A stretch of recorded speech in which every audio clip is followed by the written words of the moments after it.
narcodictadura. Los narcopolíticos están en otro lado. La narcodictadura. Cuando miro hacia atrás y miramos estos 3 años, claro que era parte del guión del gobierno de Honduras seguir atacando la famosa narcodictadura que le llamaron desde la campaña. Y ahora, con el paso del tiempo, lo que miramos es que salen videos donde salieron dirigentes del Partido Libre reunidos con los narcos. Ahí es claro cuando dicen los narcotraficantes, los tienen chiquitos. Nosotros los tienen chiquitos. Todas estas leyes que nos están afectando, decían entre ellos, las vamos a eliminar. Ya habían hablado también de eliminar la extradición pensando que iba a servirles el esquema de la constituyente. Después, cuando se reúnen también con los políticos, hablan claramente. De esos videos no existe ninguno que tenga que ver con mi imagen ahí o con mi voz, ni audio, ni texto, ni nada. Pero todo el proceso de utilizarme como un trofeo y hacer todo un show y una narrativa para poder seguir destruyendo la imagen de Juan Orlando Hernández es parte de lo que ellos han venido haciendo. Pero ahora se ha caído todo eso. Nunca presentaron nada. Le creyeron más a los delincuentes y ni tan siquiera le preguntaron o investigaron o entrevistaron a los mismos estadounidenses que escribían reportes diciendo cómo nosotros estábamos iniciando la lucha contra el narcotráfico, que fue histórica. The shadow of American justice looms over the Honduran government once again, and this time the focus is directly on Talea. Kevin Castell, the judge who did not hesitate to sentence Juan Orlando Hernandez to 45 years in prison, has made it clear in a recent statement that the investigations against Manuel Mel Zelaya and his circle will not be handled with any kind of leniency. Like Hernandez's case, the process will be relentless, a promise that the American system will not allow impunity. Castell knows too much. The narco video and the multiple scandals that have shaken the country have exposed a Honduran government that is reeling from the threat of being dismantled. The involvement of Mel Carlos Zelaya, with ties that not only tarnish the name of Honduras but also compromise the integrity of the country, has reached those who have fled from American justice. Kevin Castell has put these names under the microscope, issuing an implicit warning. No amount of power, not even that of President Xiomara Castro, will be enough to prevent the Talea brothers from facing trial in the United States. History repeats itself and the weight of justice now looms over untouchable figures who have evaded any accountability for years. Castell, who was Hernandez's legal executioner, does not seem willing to let go of his prey, and now his eyes are set on the narco video that supposedly implicates the Zelayas in illicit operations. The international community, waiting for this possible outcome, knows that if the United States brings the Talayas to trial, it will be a fatal blow to Xiomara Castro's administration. The possibility of a scandal of epic proportions grows by the day, and any attempt to evade will only worsen the pattern of corruption that already affects this government. This new chapter in Honduran politics could become an unprecedented political earthquake. As Xiomara Castro tries to maintain the stability of her administration, the name of the Zelayas becomes a heavy burden. The ghosts of corruption and drug trafficking that haunt the presidential family cast doubt on their authority and uncover a wave of rumors about the true power structure in the country. Are we witnessing the end of an era of immunity? According to Castell, no one is beyond the reach of justice, and the clock has already started ticking for the Zelayas. The National Congress and brother-in-law of President Xiomara Castro negotiating with drug lords. It is compelling evidence that legally compromises Zelaya, said Mike Vigil, former head of international operations for the Drug Enforcement Administration, DEA. According to Vigilia, this video could also be the reason behind the recent denunciation of the extradition treaty. Its annulment would only benefit drug traffickers, protecting figures close to power, as suggested by Zelaya's close relationship with President Xiomara Castro, his sister-in-law. Expulsive. Corruption in Xiomara Castro's government continues to leave a trail of suspicions and scandals, now with the international spotlight fixed on the Zelaya clan. Drug traffickers in Honduras with tentacles in political power continue to operate with impunity, but the Attorney General of the United States, Merrick Garland, has been clear. These narco-politicians will not escape American justice. In a forceful statement, Garland has indicated that the connections of this family with drug trafficking are not only undeniable, but will have serious legal consequences. The promise of prison for those who abuse political power for drug trafficking marks a new and dangerous stage for the Honduran government. Rumors about the involvement of high-level figures in illicit activities are not new, but the reality seems to be that the Zelaya clan has crossed lines that can no longer be ignored. Garland has stated that his office has enough evidence to prosecute those who have used their political positions to strengthen drug trafficking in the region. With these words, Garland sends a direct message to the leaders in Tegucigalpa. The impunity they have enjoyed will not be enough to stop the weight of the law. The drug trafficking networks woven by these so-called narco-politicians have begun to unravel, and the U.S. justice system is ready to hold them accountable. The impact of these statements transcends borders and poses a direct challenge to the government of Xiomara Castro. Suspicions about her inner circle not only affect the credibility of her administration, but also expose the flaws in the fight against drug trafficking in Honduras. While Garland assures that the Zelaya clan will pay with prison for their actions, President Castro faces a crisis of legitimacy with accusations of covering up or allowing these illicit operations within her own political environment. Pressure is mounting, and the international community demands that Honduras put an end to this cycle of corruption and drug trafficking. A member of our party made a mistake, a deplorable mistake. For the first time, Xiomara Castro has spoken out about the video in which Carlos Zelaya appears negotiating money with a group of drug lords in 2013 to finance his political campaign, thus distancing himself from his brother-in-law. He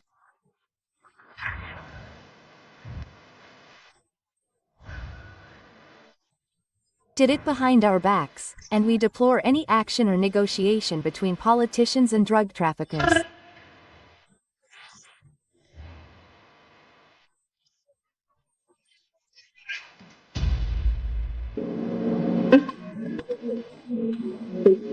We want to be part of this collective effort to refound Honduras, not as adversaries, but as workers, tasked with rebuilding our rule of law.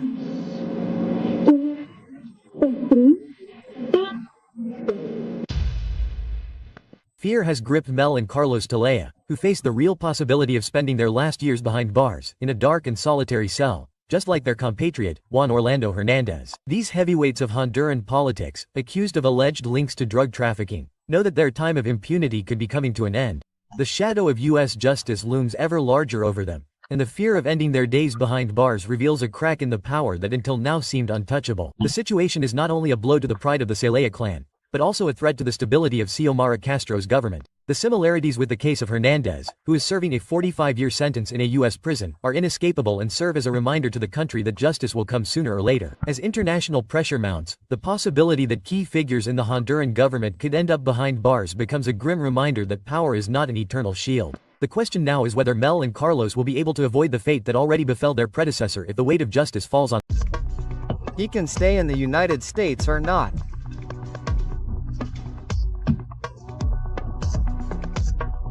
That's up to the prosecutors of the Department of Justice, in coordination with the Immigration Department. They're not the paroles.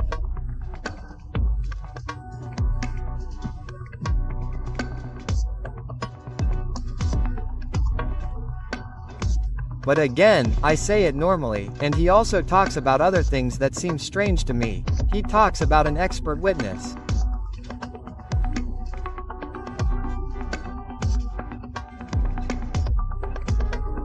An expert witness, for example, a chemist who would come to court and say yes, what was seized was actually cocaine or heroin.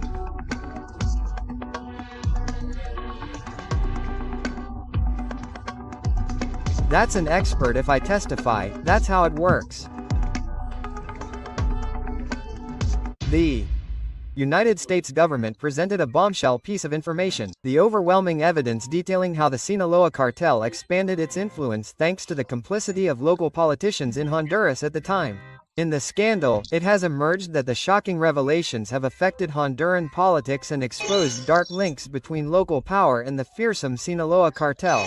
The corruption and drug trafficking scheme that exposed how Honduran political leaders facilitated the rise of Mexico's most infamous cartel, Joaquin Archibaldo Guzman Lora, known worldwide as El Chapo, always had his sights set on the South to expand his criminal empire. Honduras became a strategic point for the drug lord, who sent his emissaries to weave a web of illicit businesses in the Central American country. He is the first former head of state to be charged with drug trafficking in a United States court in more than 30 years. Since the trial of Panamanian General Manuel Noriega, prosecutors allege that Hernandez turned his country into a narco-state by accepting millions in bribes from cartels and being complicit in the trafficking of 500 tons of cocaine.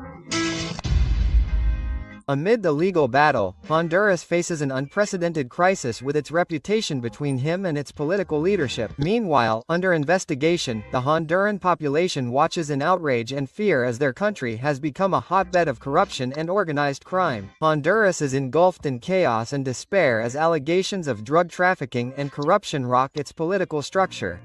The country's future hangs in the balance as it waits for justice to shed light on the deep secrets that have kept Honduras in the shadow of drug trafficking. Stay tuned for updates on this scandalous case that rocked an entire nation. In the wake of the political turmoil sparked by a 2009 coup d'état, Honduras became fertile ground for the interests of the Sinaloa cartel. The ruling National Party led by Juan Orlando Hernandez facilitated the cartel's penetration of the country, cementing a shadowy alliance that endured for years. Mexican cartels had been operating in Honduras for years, but it wasn't until the coup that the Sinaloa cartel solidified its hold on the Central American nation, taking advantage of power vacuums and political corruption. The cartel established a firm foothold, using Honduras as a key hub for trafficking and resupplying cocaine from Colombia. The specter of drug trafficking has overshadowed the National Party, whose leader Juan Orlando Hernandez now faces allegations of complicity with the cartel. Revelations of corruption scheme have brought accountability. Honduras is reeling from revelations about the uncovered Sinaloa cartel's influence over local politics and a network of corruption and drug trafficking. Hernandez dismissed the allegations, saying he is the target of vendettas by political adversaries and criminals seeking to gain an advantage. These accusations are false and unfair, full of lies constructed in a novelistic manner, based on the testimony of collaborators, all confessed drug traffickers with plea bargains with the Southern District Attorney's Office.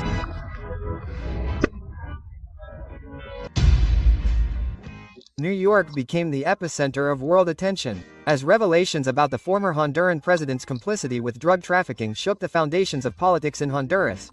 What other secrets will come to light in this dramatic judicial process? Honduras is in a state of shock amidst revelations about the dark past of its former president and his ties to the Sinaloa cartel. Power, ambition, and corruption intertwined in a plot worthy of a Hollywood movie as the country faces an unprecedented political and moral crisis, with the former president's sentence read out on June 26. Will Honduras be able to recover from this devastating blow? The truth is coming to light more and more, and the world is watching attentively. The country is under the control of drug traffickers. Explosive revelations have rocked the Honduran political scene as U.S. prosecutors accuse prominent leaders, including former President Juan Orlando Hernandez, of involvement in drug trafficking and turning Honduras into a narco-state. Former President Juan Orlando Hernandez. The defense finished questioning Alexander Arden, the former mayor of Paraíso Copan, seeking to discredit his statements, and began questioning the prosecution's third witness, Miguel Reynoso.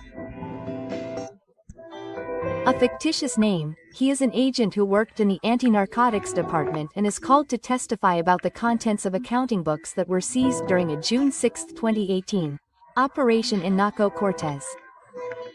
The case concerns drug trafficker Nery Lopez Anabria, known as Magdaleno Mesa, who was murdered in October 2019 while serving time in prison. During the operation, hidden compartments were discovered in Lopez Anabria's vehicle containing 3 firearms, a silencer, 2 grenades, intercoms, jewelry, and a watch presumed to be gold, in addition to a sum of $193,220 in cash. Daniel Alberto Tica Santos and Jose Santos Mejia Lanes were arrested. Once the inspection of the notebooks was completed, the prosecution asked questions. The witness responded that they took them to the offices of the Directorate for the Fight Against Drug Trafficking in San Pedro Sula and photocopied them. In spite of everything, on January 27, 2014, Juan Orlando Hernandez assumed the presidency of the country. Citizen Juan Orlando Hernandez Alvarado may take his oath under the law. I promise to be faithful to the Republic, to comply with and enforce the Constitution and the laws. I am hereby granted my office. Thank you very much. Juan Orlando Hernandez, the former president of Honduras, finds himself in the eye of the storm after U.S. prosecutors accused him of being an associate in drug trafficking alongside Giovanni Fuentes Ramirez and his own brother Tony Hernandez, who was already convicted 3 years ago. He was a large-scale drug trafficker. The New York Attorney's Office in Manhattan Federal Court has been insisting for years that Honduras became an arch-state with top political, judicial and security officials accepting bribes to protect and facilitate the smuggling of drugs into the country. The allegations shook the foundations of the Honduran government and exposed the deep-rooted corruption that corrodes the structure of power. Hernandez's lawyers, Andrew Maloney and Raymond Colon, asked the judge to grant exceptions to the confidentiality order, arguing that their client has a right to know the evidence in his accounts and to actively participate in his defense. Malin emphasized the importance of Hernan after reviewing the evidence under supervision and communicating with his lawyers about it in a desperate attempt to save the former president's image. The power of the United States of America. I mean, it's not like some say, it's not that they're not relentless. The thing is that it's not so much the one who kicks you out and is respected. I think it's under a condition of education.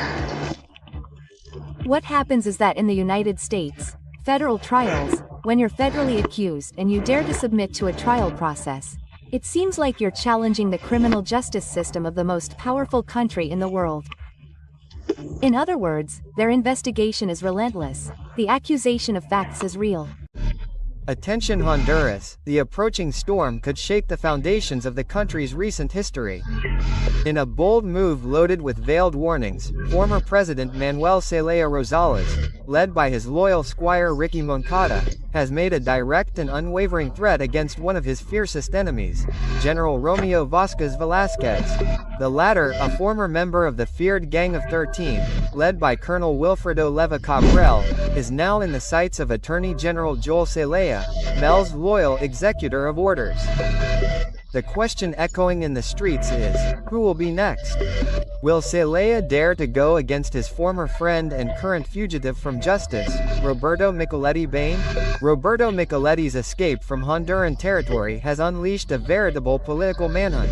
After years of scandals, shady alliances and millionaire bribes, the old chieftain of the Liberal Party has disappeared from the map like a thief in the night. According to unofficial sources, he has left the country due to the imminent possibility of being arrested for his role in the 2009 coup d'etat and for his former ties to drug cartels such as those in Cali and Sinaloa.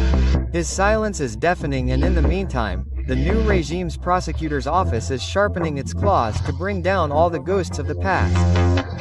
But will he really dare to move that dangerous piece that could expose him? After the coup against Manuel Zelaya, he confirmed exclusively to ICN Digital that he left the country due to a possible accusation against him by the public ministry. There is a plan to make a public prosecutor's request and to humiliate me like they did to Romeo Vasquez Velasquez, said the politician from the Liberal Party of Honduras. The statement directly alludes to the request filed against retired General Romeo Vasquez Velasquez, who is a fugitive after being prosecuted for the murder of a young man during a demonstration protesting the overthrow of former President Manuel Zelaya Rosales in 2009. Because we cannot forget that Micheletti and Zelaya were not always enemies. In the dark corridors of the National Congress, both shared more than a political ideology. They shared envelopes full of bills, bribes from drug traffickers like Donche, and agreements with organized crime figures such as the Consul and the Rivera Maradiaga. History is full of testimonies and documents that directly link them to shady operations, methamphetamine laboratories, and silence pacts sealed with blood and money. And now, in a twist worthy of a conspiracy novel, one could be about to betray the other. In New York, federal prosecutors have had their eyes on Micheletti for years. His name appears on lists leaked by the Honduran Defense Ministry, where he appears as a direct collaborator of the Cali cartel. And for those who still had doubts, the statements made by drug lord Donche before the Southern District Court of New York made it clear that not only did Zelaya receive dirty money, Micheletti also reportedly pocketed more than $500,000 for his political campaign. Can someone who came to power with that kind of support be considered a legitimate president or simply another pawn of the drug traffickers? In the meantime, the Honduran population watches in astonishment as this web of betrayals, threats, and corruption unravels. Romeo Vasquez, the general who led the coup against Zelaya, could be captured at any moment according to the orders of the current government. And Micheletti, the iron-blooded politician, now trembles in the shadows, knowing that a simple move by his former partner Zelaya could condemn him to the same fate as the drug bosses with whom he once made pacts. Honduran politics have never been a fair game, but today more than ever it resembles a mafia war in uniform and with special jurisdiction.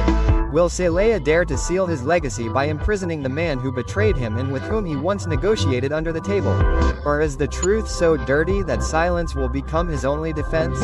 The truth is that history is being written with blood, fear, and betrayal, and Honduras is once again on the brink of the abyss. Thank you very much, Yvely Perez.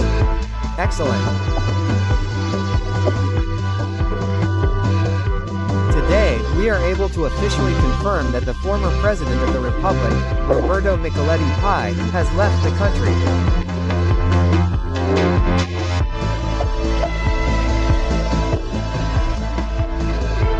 On this site, he announced on social media and in different media outlets that he had left, but now it is officially confirmed. Mr. Roberto Michel Pin has left the country, arguing that there is political persecution, that they want to make a show of him, in his detention here in the country, and that, well, he managed to leave the national territory. Although, at the time, he also reported death threats. Because when the demons of the past resurface, there is no turning back. Scandal in the political arena. Roberto Micheletti leaves the country amidst a climate of suspicion and electoral tension. The former interim president, known for his controversial role during the 2009 coup d'état, has left Honduran soil in circumstances that have not yet been clarified. His departure has raised a cloud of theories and accusations that shake the foundations of power, just as the country prepares for crucial general elections. Fear of justice. An escape prevents Eva. Micheletti's silence speaks louder than 1,000 words. The current government reacts harshly, making it clear that it is not behind any persecution against the former president. In words charged with tension, it distances itself from any threat, but at the same time launches a direct dart. We are not like them. This phrase, as short as it is incendiary, awakens ghosts of the past, suggesting that even if Micheletti is not being persecuted, if he is being singled out for yesterday's mistakes, the government's narrative does not seek revenge, but it does not forget either. Rick Simoncada, a key figure in the current administration, did not hold back. He openly accused Micheletti's departure as a response to a new narrative concocted for political purposes ahead of the November 30th elections. According to Moncada, it is a media strategy to victimize the former interim president and tarnish the image of a government that, he claims, has not repressed its people with bullets or tear gas. We have not fired a single bullet at our citizens, he stressed in a defiant tone. But the forcefulness did not end there. Moncada went further. If Mr. Micheletti has pending accounts with the law, he must face them like any other Honduran. Thus, with one stroke of the pen, he strips him of the cloak of political immunity that once covered him. The messages are clear, there are no untouchables. If there is something to fear, it does not come from the government, but from the weight of justice that has been waiting for years. The mention of the years of legal struggle that current officials experienced resonates in the collective memory. Quote, "We have been facing the courts for more than a decade," Moncada recalled, sending a direct message to Micheletti. He who owes nothing fears nothing. A speech with a warning flavor, because although the official tone is peaceful, the words do not hide their edge. The pending accounts, it seems, are no longer frozen. And in the meantime, the country is divided between those who see Micheletti as a victim of an orchestrated political persecution and those who believe that he will finally have to answer for his role in one of the darkest periods in recent Honduran history. Politics heats up, tensions grow, and the shadow of the 2009 coup looms again over a nation that has yet to heal the wounds of the past. Attention Honduras, the network of corruption and drug trafficking is once again shaking the foundations of national politics.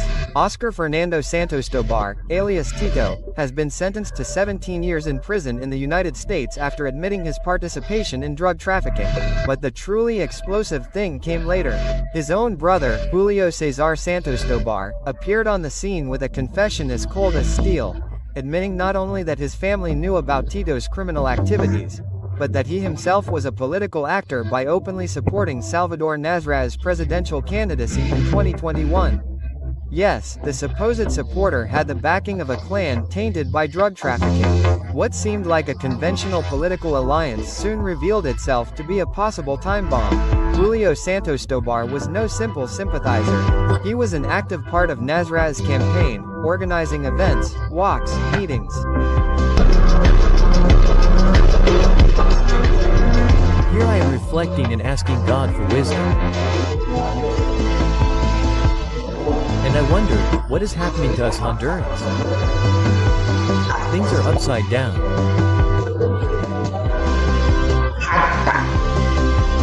Ricky Moncada boasts of being the most voted in these primary elections, although these elections were rigged.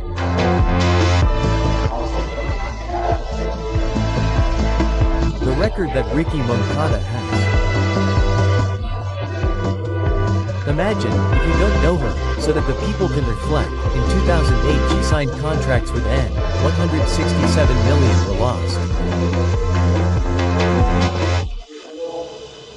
Then she signed a contract with Ultrabridge, that company that is the most corrupt in Latin America and that paid officials to sign contracts.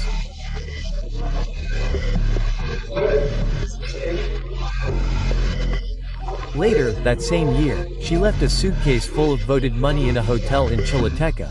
Money that was looted from the central bank, and recently she was accused by the National Anti-Corruption Council of having taken 600 million lempiras to pay for propaganda and advertising for her campaign.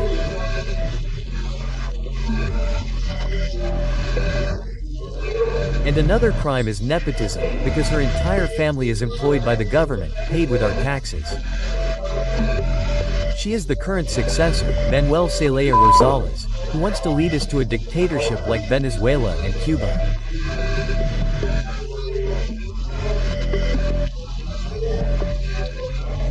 I would like to take this opportunity to thank all those who have been supporting us, especially our compatriots in Texas and Florida, because with their support we are building the command post from which we are fighting to reclaim our homeland.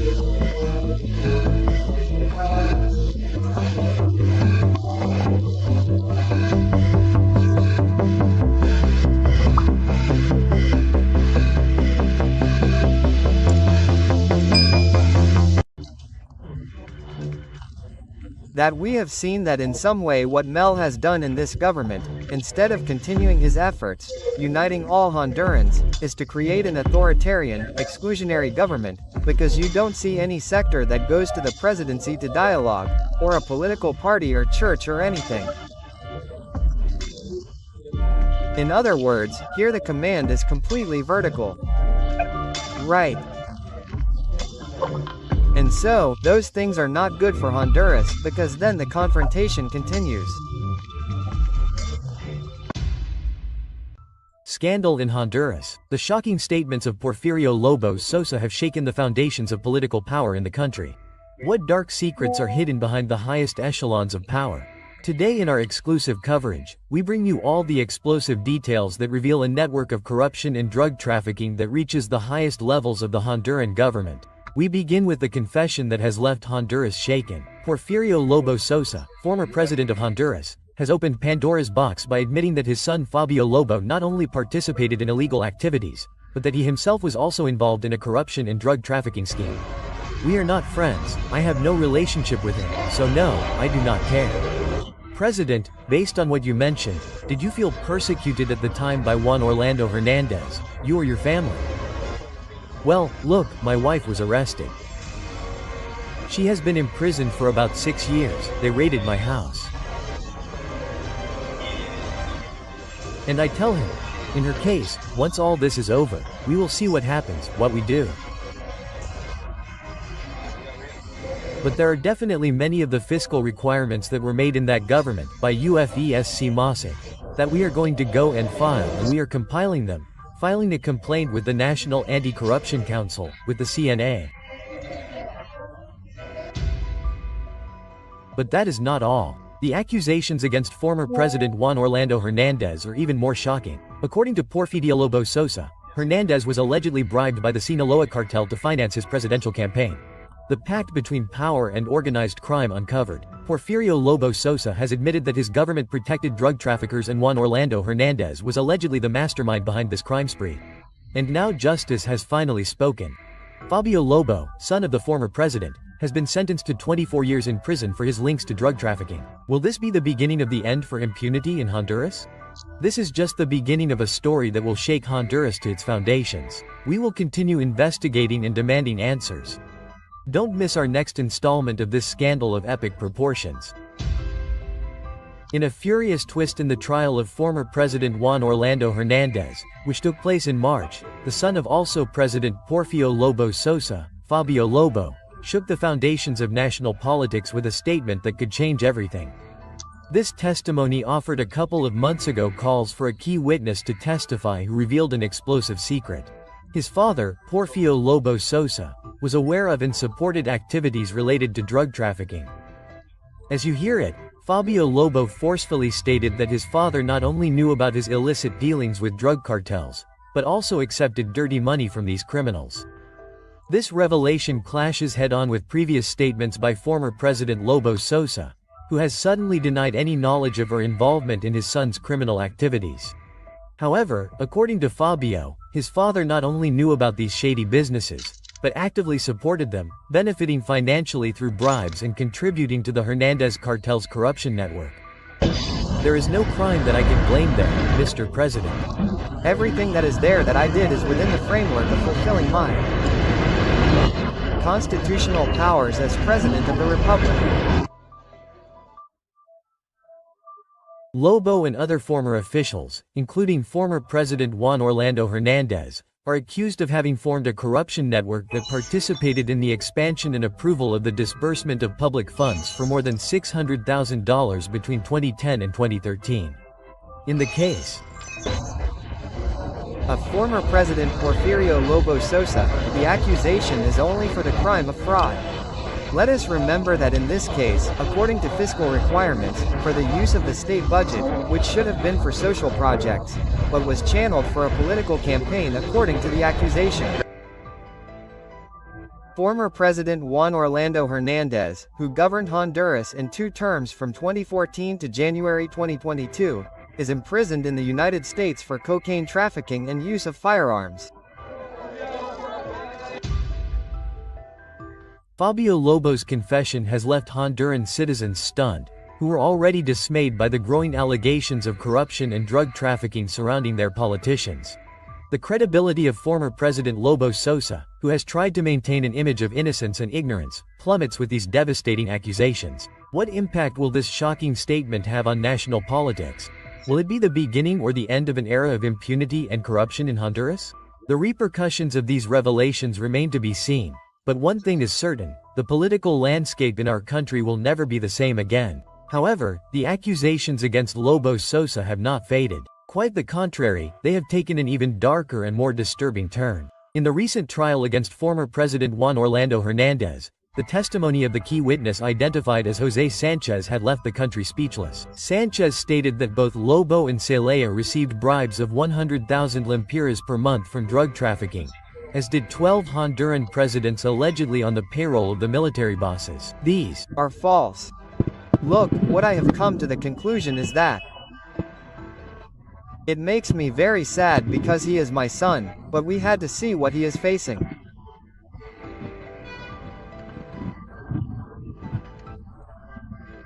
The prosecution skillfully made him testify, and logically they are in the same prison as the witnesses who said such things.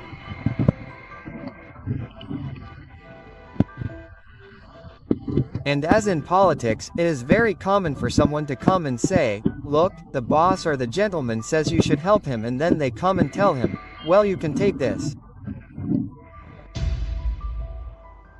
But the real bomb exploded with the arrival of Fabio Lobo, son of Porfirio Lobo, to the courtroom.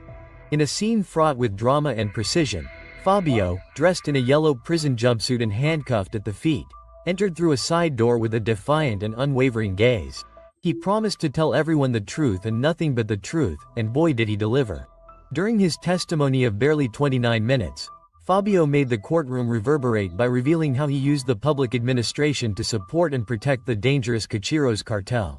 His testimony not only directly implicates his father, but also reveals a web of corruption and complicity that goes beyond any Honduran could have imagined. In this shocking testimony, the son of former President Lobo Sosa has revealed that on one occasion he and Antonio Tony Hernandez picked up a briefcase containing $4 million.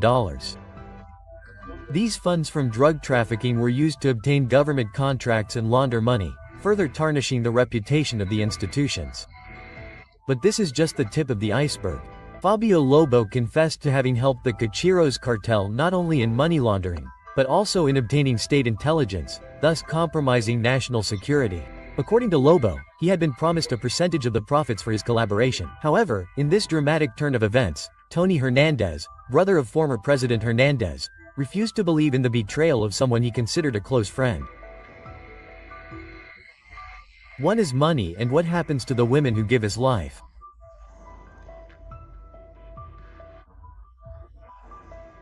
It's easy here. I mean, you can see people in their places who have changed their lives or who are still the same person, which is normal. A growth that has to happen in any company, because that's what one works for. We invite you to subscribe to our channel. Remember to leave us your opinion in the comments box. Activate notifications so that you receive the latest reports that occur in Honduras. Thank you. Archaga Carrillas, also known as Alexander Mendoza or alias Porquo, is one of the most wanted men for drug trafficking. Even more so now that the U.S. government classifies the Mara Salvatrucha MS-13, of which Porky is allegedly the leader, as a foreign terrorist organization. Porky was also one of the characters mentioned during the trial against former Honduran President Juan Orlando Hernandez, convicted in New York, United States, for crimes related to drug trafficking. In 2023, Porquin was located. The dark links between drug trafficking and power in Honduras have once again been put at the center of the debate. Both names resurfaced in the trial against former President Juan Orlando Hernandez in New York, where U.S. prosecutors identified them as key players in the network that facilitated cocaine trafficking to the United States over the past decade. Byron Ruiz, known as El Negro, was a Honduran drug trafficker originally from Olcho. He was identified as a high-level logistics operator who, between 2010 and 2017, was in charge of coordinating the landing of small planes loaded with cocaine in Alancho, Cologne. And thank God, in 2015 his name appeared in a conversation intercepted during Operation Avalanche, where Archaga Carrillas El Porqui, leader of the MS-13 in Honduras, claimed that Juan Orlando Hernandez had ordered his execution to prevent him from collaborating with the DIA. Today we have breaking news that has shaken both Honduras and the international community. Former Honduran President Juan Orlando Hernandez has been sentenced to 45 years in prison in New York. Let's get into the details. Former Honduran President Hernandez was sentenced to 45 years in prison in a New York court. This decision comes after a highly publicized trial with great international impact, where the prosecution had requested a life sentence for his involvement in crimes related to drug trafficking and the use of weapons. Hernandez, who was president of Honduras from 2014 to 2022, was described by the judge in the case as a two-faced man. According to the judge, while Hernandez presented himself as a leader committed to fighting crime and corruption, behind the scenes he was deeply involved in criminal activities. Former Honduran President Juan Orlando Hernandez received a 45-year prison sentence for his involvement in drug trafficking. It is almost the minimum punishment he could receive in a federal court in Manhattan. The New York Attorney General's office had requested a life sentence.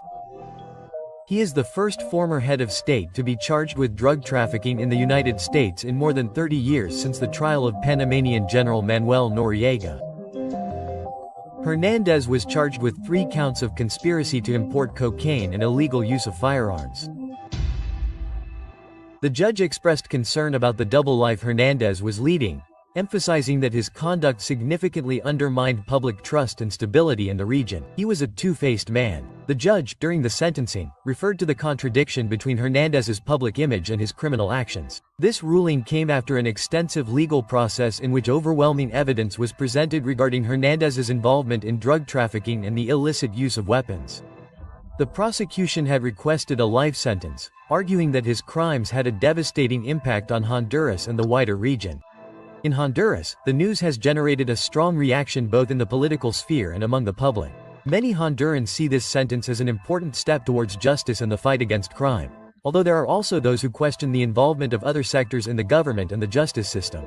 Former Honduran President Juan Orlando Hernandez arrived at the courthouse where the sentence was handed down wearing a solid-colored shirt and holding onto a cane. Images show Hernandez entering the courtroom with a slow gait and leaning on a cane, a significant contrast to the powerful and energetic figure many remember from his time in office. This change in his appearance has been interpreted in various ways by public opinion. Expert analysts have commented on this gesture. Some considered that it may be a strategy that could generate empathy or show a more vulnerable image before the court. Others suggest that it could be an indication of his current state of health. Let us remember that Hernandez faces serious charges related to drug trafficking and the use of weapons. The prosecution requested a life sentence, arguing that his crimes had had a profound impact on the security and stability of Honduras. In Honduras, the image of Hernandez entering with a cane was received with surprise and generated diverse reactions in a courtroom where a television was installed so that the public could follow the trial, and exclamations of surprise were heard upon seeing the former president in this condition. The former president of Honduras, Juan Orlando Hernandez, found guilty of 3 charges related to drug trafficking, received a sentence of 45 years plus 5 years of probationary supervision, if he ever gets out of prison.